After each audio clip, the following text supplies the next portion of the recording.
Hi guys, எல்லாருக்கும் வணக்கம்.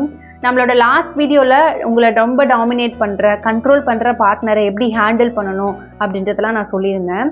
அந்த வீடியோவில் சொன்ன மாதிரி எல்லாத்தையுமே நீங்கள் ட்ரை பண்ணியுமே உங்களோட பார்ட்னரோட பிஹேவியரில் எந்த சேஞ்சுமே இல்லை, he's too dominating, he's too harsh அப்படின்னா என்ன பண்ணலாம் அப்படின்றத இந்த வீடியோவில் பார்க்கலாம்.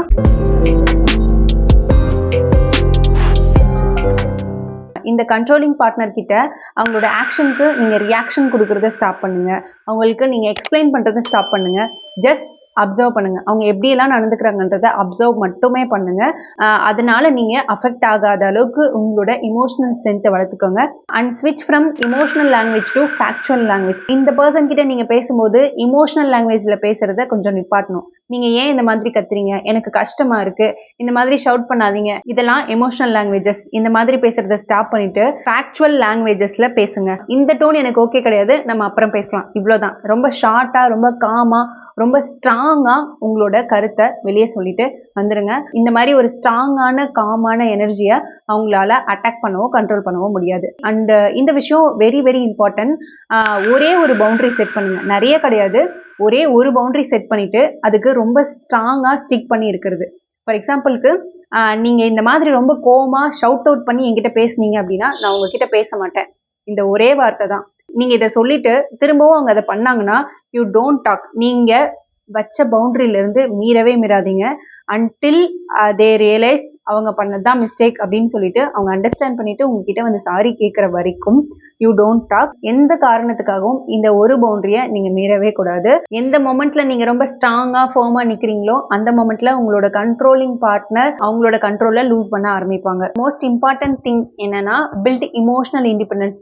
எந்த ஒரு எமோஷனல் டிபெண்டன்ஸையும் உங்களோட பார்ட்னரோட வச்சுக்க கூடாது. அவங்களோட செயல்னால உங்களுக்கு கோவம் வருதா, அந்த கோவத்தை அவங்க கிட்ட வெளிப்படுத்தக்கூடாது. அண்ட் அவங்களோட செயல் உங்களை அஃபெக்ட் பண்ணுதா, அதுக்கு அவங்களையே நீங்க வந்து ஆறுதல் தேடக்கூடாது. இந்த மாதிரி எந்த ஒரு எமோஷனலான ஒரு சப்போர்ட்டுக்கும் அவங்கள நீங்க தேடவே கூடாது. Build your own emotional independence, own emotional state. உங்களுக்கு நீங்களே ஒரு ஆறுதலா, உங்களுக்கு நீங்களே ஒரு சப்போர்ட்டிவான ஒரு பர்சனா மாற ஆரம்பிங்க. அண்ட் உங்களோட டெசிஷன்ஸை நீங்க எடுங்க. எதுக்குமே அவங்கள டிபெண்ட் பண்ணி இல்லாம இருக்க கத்துக்கோங்க. அண்ட் உங்களுக்கு சப்போர்ட் பண்ற பீப்புள்ஸ் கிட்ட அதிகம் கான்வர்சேஷன் வச்சுக்கோங்க. ஸோ இமோஷனலி ஸ்ட்ராங்கான ஒரு பர்சனை கண்ட்ரோலிங் பார்ட்னரோ இல்ல டாமினேட்டிங் பார்ட்னரோ ஆக்சஸ் பண்ணவே முடியாது. பிகாஸ் உங்களோட ஆக்சஸ் முழுக்க முழுக்க உங்ககிட்ட இருக்கும்போது அவங்க எந்த கண்ட்ரோலுமே உங்களை பண்ணவே முடியாது. அண்ட் ஆஃப்டர் ஆல் திஸ் அவங்க ரொம்ப காமா இருக்கும்போது அவங்களோட பிஹேவியரை அவங்கக்கிட்ட ரொம்ப காமா சொல்லுங்க. நம்ம நிம்மதியா வாழணும்னு நான் நினைக்கிறேன். ஸோ இந்த மாதிரி நீங்க திரும்ப திரும்ப பிஹேவ் பண்றது நம்மளோட லைஃபை பாதிக்குது அப்படின்னு ரொம்ப காமான டைம்ல ரொம்ப சின்சியரா அவங்க கிட்ட எடுத்து சொல்லுங்க. அதுக்கப்புறம் உங்களோட பிஹேவியர்ல 1% சேஞ்ச் இருந்தா கூட அது வந்து ஒரு குட் சைன் தான். சரி, இது எல்லாமே ட்ரை பண்ணியும் எனக்கு எதுவுமே ஒர்க் அவுட்டே ஆகல, அவங்க மட்டும்தான் வச்சது சட்டம், அவங்க என்னை டாமினேட் மட்டும்தான் பண்றாங்க, என்னை கண்ட்ரோல் மட்டும்தான் பண்றாங்க அப்படின்னா you have to take a decision based on your mental health and safety. Because உங்களோட பார்ட்னருக்கு அவங்களுக்கு சப்போர்ட் பண்ற ஒரு பார்ட்னர் தேவையில்லை, ஒரு ஃபேமிலியை ரன் பண்ற பார்ட்னர் தேவையில்லை.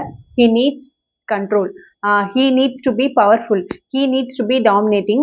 ஸோ ஒரு பக்கம் ரொம்ப ரொம்ப விட்டு கொடுத்து இன்னொரு பக்கம் ரொம்ப ஸ்ட்ராங்கா நின்று ஒரு ரிலேஷன்ஷிப்பை நம்ம வந்து தக்க வைக்கவே முடியாது. ஸோ இது எதுவுமே ஒர்க் அவுட் ஆகாத ஒரு ரிலேஷன்ஷிப்ல நீங்க மாட்டிக்கிட்டு இருக்கீங்க அப்படின்னா நீங்க ரொம்ப ட்ரஸ்ட் பண்ற ஒரு ஃப்ரெண்டு கிட்ட நீங்க உங்களோட சுச்சுவேஷன்ஸை எடுத்து சொல்லலாம். ஆர் உங்களோட family member R even psychologist கிட்ட உங்களோட பிரச்சனைகளை எடுத்து சொல்லலாம். So then you will realise நீங்க வீக் கிடையாது, நீங்க ரொம்ப டயர்ட் ஆயிட்டீங்க அப்படின்றது. ஸோ ஆஃப்டர் தட் உங்களுக்கு ஒரு கிளாரிட்டி கிடைக்கும் நீங்க என்ன செய்யலாம் உங்க லைஃப்ல அப்படின்றது. Hope you understand this. இந்த வீடியோ யூஸ்ஃபுல்லா இருந்துச்சுன்னா மறக்காம சேனலை சப்ஸ்கிரைப் பண்ணிக்கோங்க. அண்ட் யாருக்காவது இந்த வீடியோ தேவைப்பட்டுச்சு, ஒரு டிபிக்கல் ரிலேஷன்ஷிப்ல இருக்காங்க அப்படின்னா அவங்களுக்கு இந்த வீடியோவை மறக்காம ஷேர் பண்ணுங்க. Thank you to all.